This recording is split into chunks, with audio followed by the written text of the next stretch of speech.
Hello to all traders and welcome to another edition of Market Insights. This video has been brought to you by Orbex. So we're looking at FX majors today as the euro and the pound has seemed to take a little bit of a back step on this revival that we've seen against the dollar. We saw these fresh lows from 2016 towards a 103 handle in the last few sessions. We saw a little bit of a bounce, show you on the chart here just quickly. So after this bounce we saw a resurgence, but now due to the European Union agreeing to phase out 90% of Russia's oil imports by the end of the year, there is concerns about the growth aspect of the eurozone and the pound, and the UK in that sense. So will we see another slight downgrade in the price as well in the next coming days? Well, we've got the NFP tomorrow as well, supposed to be slightly less numbers than the previous reading of the NFP, however still in a kind of bullish contingent. 325,000 jobs are supposedly as of today being added in the next reading for May's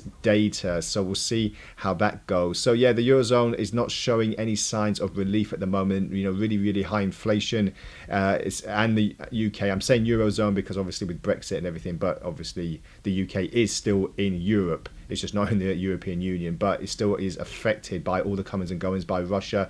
We had quite a weak British manufacturing activity. It did expand back at its weakest rate since January of 2021, and obviously the consumer is struggling with this high inflation that's been hanging over most of the world. But you know, we're looking at the eurozone today especially. So excuse me, if we have a look as well in the near term, we're looking at the moment, for my opinion, we saw this double bottom at the mid 103 handle. Now we are looking to start moving higher in that regard. Just put these in white so it's a little bit easier to see. So we are now looking to see if prices will start moving higher. You know, we've seen a slight bounce from the morning session, but with this consequential degrading news that we've seen about the eurozone, obviously the European Union didn't really have much choice but to place more embargoes on Russia. We've had the Hungarian president though disagreeing with this, so he is exempt from, well, the country is exempt at the moment. So will other countries follow suit?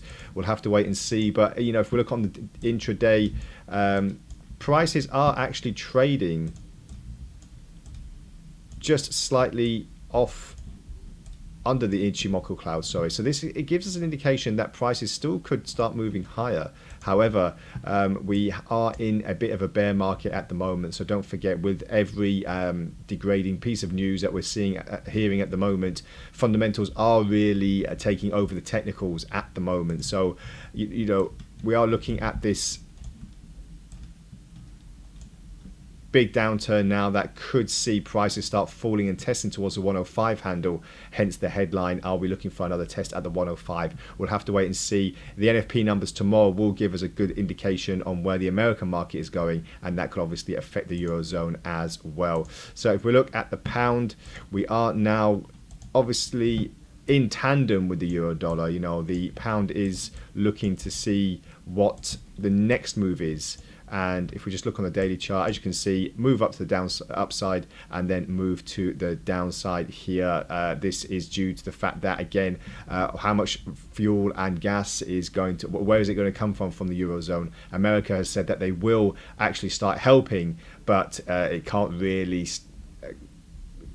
do more than what Russia was doing, basically. And obviously with the pipelines that are connected to Europe, it's not going to be so feasible to ship oil and gas over across the Atlantic. So we'll see what happens in the near term. Obviously inflation always been a concern to a lot of consumers and customers as well, so just keep an eye on that information. But at the moment, a little bit like it's same tandem really as the euro dollar. That's why I wanted to bring this to your attention. And like the euro dollar, not many divergences on the RSI to really start looking to see where we're going to go next.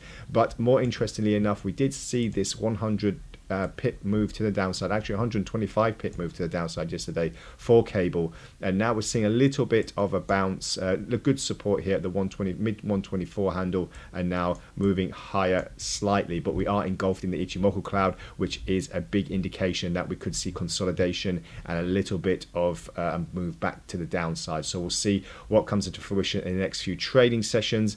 As I said, NFP tomorrow. Don't forget to join me for my free live webinars to take you through the pre and post data with my special guest Daniel, who'll be joining me to take us through all the news and all the possibilities, not only for this NFP, but for the rest of the second half of the year as well. Don't forget, we're coming to an end of Q2 already in 2022. So it is exciting times and good opportunities. We've got lots of news coming from the Fed, which will be spoke about tomorrow, and we'll see what is the outcome for the NFP. So don't forget to join us then. You can check us out by logging on our blog at orbex.com, and feel free to ask any questions while we are live. So until then, we'll speak again about the NFP, and bye for now.